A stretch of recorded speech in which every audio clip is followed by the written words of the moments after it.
আসসালামু আলাইকুম প্রিয় দর্শক, আমি এবারের মতো আবারও নিয়ে আসলাম প্রবাসী ভাইয়ের গল্প পর্ব 2। সবাই দেখতে থাকুন।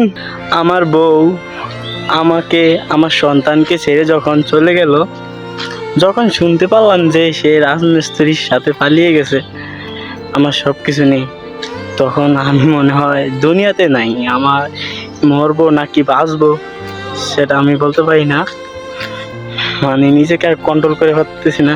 মন চাইছিল তখনই আমি আত্মহত্যা করি। তখন মাথায় একটা বুদ্ধি আসলো যে আত্মহত্যা করলেতেই সব সমাধান হয় না।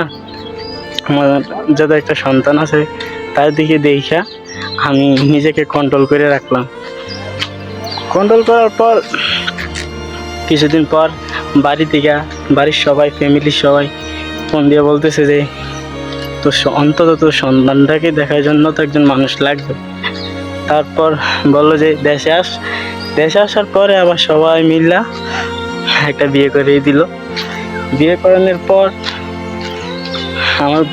আমি বিয়ে করতে চাইতাম না এই কারণেই যে আমার সন্তানটাকে কিতে আমার হয়তো সে বুঝবে না বা মানিয়ে নিতে পারবে না।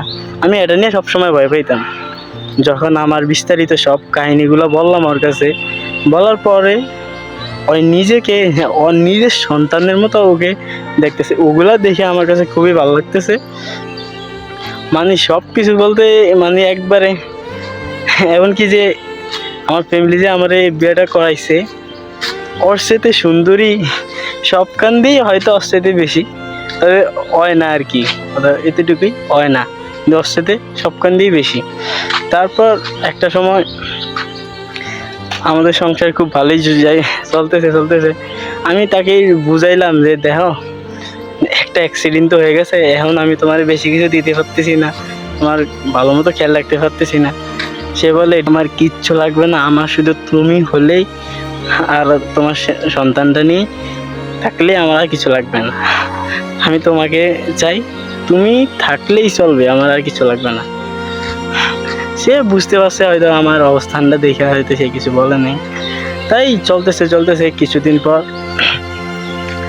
তাকে বললাম দেখো, এখন তো আমার সন্তানটা বড় হইতেছে, কিছু একটা তো করতে হবেই।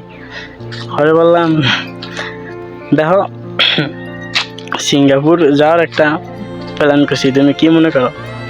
সে আমাকে খুব সাপোর্ট দিছে, খুব বলো হ্যাঁ সমস্যা নেই, তুমি যাইতে পারো, কোনো সমস্যা নেই, আমি তোমার পাশে আছি।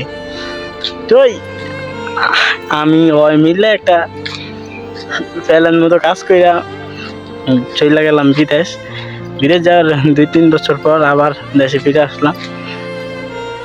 আসার পর কিছুদিন চলতেছে তো হুট করে সে বললো যে চলো আমরা কক্সবাজার ঘুরতে যাব। এটা শুনে তো আমারও খুশি যে আমার সন্তান, তাকে নিয়ে দিয়ে একটু ঘুরে আসি, হয়তো অনেক ভালো লাগবে। তাই তার কথাটা না রেখে পারলাম না, চলে গেলাম এদিকে। যাওয়ার পর কি হয়েছে এই ঘটনাটাই মেইন। যাওয়ার পর ঘুরতেছি, ঘোরার পর ওই বেইমানটার সাথে দেখা হয়েছে। বেইমানটা যায় দেখি একটা চার দোকানে বসে চা বিক্রি করতেছে। আমি তো দেখে ওরে চিনা লাইছি। পরে আমার সন্তানকে আর আমার বউকে বললাম যে তোমরা একটু সাইডে দাঁড়াও, আমি আসতেছি, কিছুক্ষণের মধ্যে আসতেছি। যাই দেখি ওই বেইমানটা চা বিক্রি করতেছে। যাওয়ার পর আমি যে বললাম যে আমার একটা চা দাও, ওই কিন্তু চিনা লাইছে, আমিও চিনা লাইছি। যাওয়ার পর বেইমানটা তো চিনা লাইছে, দেখে কয় আপনি? আমি বললাম তুমি এখানে কেন? বলে এটা অনেক বড় এক কাহিনী, তুই তোমার স্বামী কো? সে বললো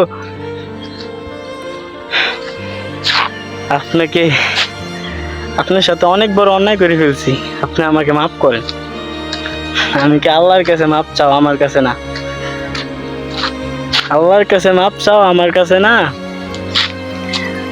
তুই তোমার স্বামী কই? সে বলে আপনার এখান থেকে যাওয়ার 6 মাস পরে সে আমাকে ডিভোর্স দিয়ে অন্য একটা মেয়েকে বিয়ে করে ফেলছে। তারপর বাড়িতে গেলাম, বাড়িতে 2 মাস ভালোই ছিলাম।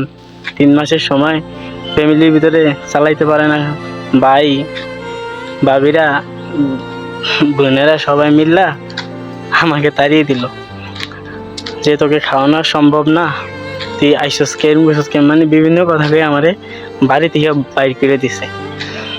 বাইর করে দেওয়ার পর আমি আর কোনো রাস্তা খুঁজে পাচ্ছিলাম না, তাই এখানে আইসা এখন চা বিক্রি করতেছি। নিজের ভুলটা এখন নিজে ঠিকই বুঝতেছি। বললো আপনার সাথে কাজটা আমি ঠিক করি না, আপনি আমাকে মাফ করে দেন। আমি বললাম দেখো, আল্লাহ ছাড় দেয় ছেড়ে দেয় নাই, আল্লাহর বিচার আল্লাহ ঠিকই করে,